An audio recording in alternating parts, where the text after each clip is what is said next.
Well, hello everyone, and welcome to the latest edition of our Telemedia magazine vodcast with me, Jarvis Todd, the publisher of said magazine, and the editor-in-chief, Paul Skeldon, who's the real expert and analyst with regards to all things telemedia. We will take a quick run through of some of the most interesting stories that have come across the news desk this week, and we're going to kick off with a general chat about marketing. And obviously, it's a very important aspect of the telemedia value chain, and the reporting is that it's been a tough week for Google, but potentially quite a good news week for the telemedia industry in general.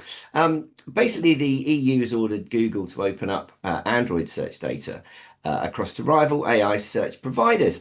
And this is a big shift in how mobile services are going to be discovered. At the same time, we're also going to be then talking about Google Zero, which I have to say, I just sort of missed that. It continues to grow. We'll talk about what that means for the industry a little bit later on. And together, the two trends really are going to challenge the telemedia sort of traditional acquisition models. Therefore, I would say no more important time to be considering getting yourself over to Marbella on the 4th to the 6th of October, because this is going to be a very, very hot topic in Marbella for the flagship telemedia event that is coming up at the end of the summer. So, Paul, the two stories that you picked out, well, the first reads EU orders Google to open Android and search to AI rivals. The second is that 68% of Google um, searches end without a click. So 68% of the Google searches end without a click, which obviously means that that is a real challenge for the sort of telemedia easy click acquisition models. To take those two stories out, I guess the first one and then the implications of the second Hmm. one. Well, I'm going to shed some light on it. Before I do that, though, I'm going to shed some light on myself because I haven't turned my light on, I realise. So there we go. Oh, Now they I'm are illuminated and can be 10 more years younger. illuminating. There we go. Look at that. Full handsome from both sides. Um, yes. So there's a few things that have happened sort of that are Google related in the past sort of couple of weeks since we last podcasted. The big one really is, as you say, this EU move to force Google to open up parts of Android and its search data to rival AI companies and rival search providers. Um, Now, that's significant in Europe because 89% of European search traffic comes through Google. So, it's huge. I think it's also quite significant because it does show the EC, the sort of European Commission, are actually trying to tackle this idea that big tech companies, particularly Google, have a monopoly essentially on things like search and discovery and all those sorts of things. I think it's actually quite an interesting stake in the ground for Europe standing up against these sort of tech giants. They've had form before with other players. They forced Apple to change how they use USB-C to charge up their phones and things like that. So I think that's a significant part in that the EU is sort of trying to make these companies sort of more open and work better. From a sort of telemedia point of view, though, this is interesting because it thrusts all of that sort of data that Google has. Now, it's not sort of personal data. It's none of that sort of specific information about people, but it's this sort of search information they have is now open to other search players. And in theory, that could well be used to help better target and engage people. So suddenly, Google ads are not the only game in town for Yeah. generating traffic. Now, this is some way off. It's not going to come into effect until 2027. Um, and a lot of it is going to just really impact how sort of search companies can sort of, just make a little bit more money, I think, out of advertising. But I think it does Well, potentially impact where traffic might come from in the future. yeah, I mean, I agree, but I mean, the sort of scale of it, when you think that outside of Google now, companies that are going to be able to know what people are searching for, what apps they're looking for, what categories they're browsing, um, what they're installing. The idea, I guess, is that companies will be able to build their own engines and around that information, right? Whereas before they were Mm. held hostage by Google effectively. Yeah, absolutely. It does, in theory, open things up to yeah, like make other search engines more useful potentially. I think also part of this is also they have to share this information, particularly the stuff they have through Gemini, their sort of AI part. I mean, anybody these days who uses Google probably gets sort of the Gemini answer comes up first. They have to share that sort of information with other AI. Providers. So it suddenly makes AI and that agentic commerce side of things look different as well, I think. And I think that's quite an interesting thing from the EU perspective that they're trying to, I think, get out ahead um, of where that's going, so that the rules and regulations are in place for when agentic commerce becomes ubiquitous. You know, it's there that it's not just going to be a Google play. Yeah. So effectively, it's a kind of crackdown on the sort of walled garden that Google has Yeah, sustained for about, I guess, what, the best part of a decade, I suppose. yeah, more Um, probably. I mean, it is. yeah. Yeah, it really does.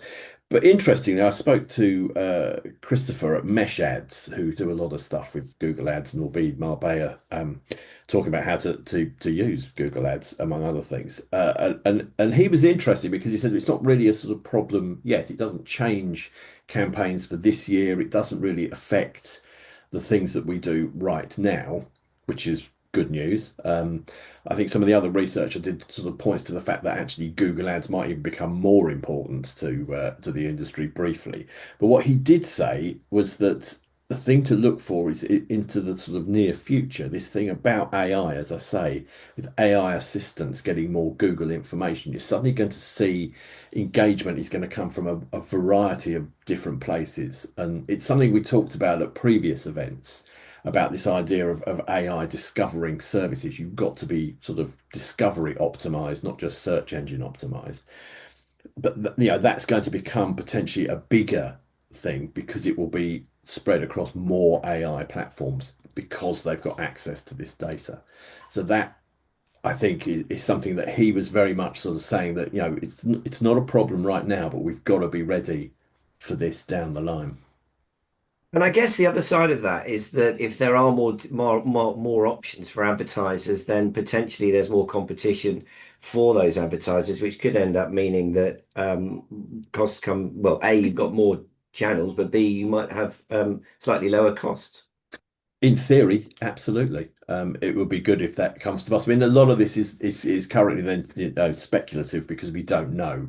It's not come into force yet, and it will change the landscape. And I think Google are also arguing against this being sort of made to happen to some degree. I think they're going to go along with it, but they're not happy about it. But yes, it opens up more opportunities for engagement, but it changes the game as to how that works, which brings us, I think, neatly to the other story about the 68% of Google searches don't end in a click, which is because people are Googling, they're getting the Gemini results, and that's all they need.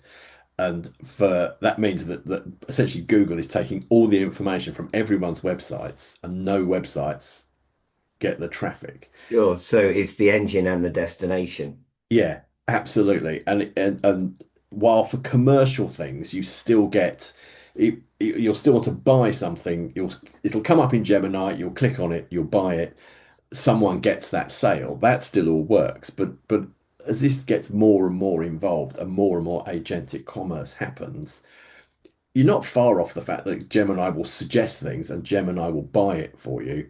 And suddenly it's very difficult, especially for e-commerce. I think that does have a sort of knock-on effect for the kind of services we sell through telemedia because they are going to get the traffic, but it's going to come in a very different way, and that's going to Yeah. really change the game, which is what this Google Zero thing is.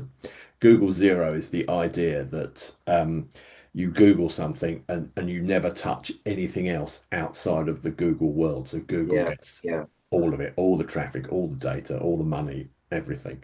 And I Which think that's I guess is why also other advertising models, native ads, and sort of other forms of advertising are going to become as more important as we go along as well, right? absolutely, absolutely. And I think it's going to see a surge in people well, businesses looking at new and different ways to advertise outside of that sort of Google zero world. Hopefully, this EU ruling maybe sort of does open that up to other search engines. So it's not just Google zero; it's sort of search zero. But it's a big fight is coming. This is going to change really dramatically, I think, and we're going to see probably some very innovative new ways of advertising. Sure. Well, I mean, just to conclude, I mean, if we've learnt nothing over the last 30 years, the telemedia industry is certainly pretty adaptable and Mm, well used to dealing with what turning threats, into challenges into opportunities. And it sort of feels to me like the telemedia world is a constantly changing mm, puzzle where the solution is like different every time. We talked about payments in the past and some of the effects that that's going to have on people, but nevertheless, it seems as though, yeah, it's a case of sort of you've got to be quick, you've got to be able to adapt, and the history of the telemedia industry is that it's been traditionally been very good at doing that. Again, I just to finish up, I mean, I would say that one of the most valuable ways of finding the solutions to the current problems is to be mixing with the leading decision makers within the telemedia industry. So, if any of this is going to affect your business, then please do remember to go to mm. wtevent.com and check out the information that we have got for you and all the conference information for Telemedia Marbella, 'cause it's going to be an excellent show. And I think if this doesn't prove anything, it proves that it's certainly a timely show. So we hope to see you in Telemedia Marbella. Well, this topic and many others will be discussed in even more detail from real humans that actually do know what they're talking about, as opposed to us who are trying to kind of pick our way through it. But you can find all these stories on telemediamagazine.com. Please go there on a regular basis. And we'll see you again next time for another podcast covering an equally important issue, I expect. So, Paul, thanks very much for your time, and we will see you all again back here for the podcast in a few weeks' time. So, thanks very much for listening. Take care. Take care. Bye bye.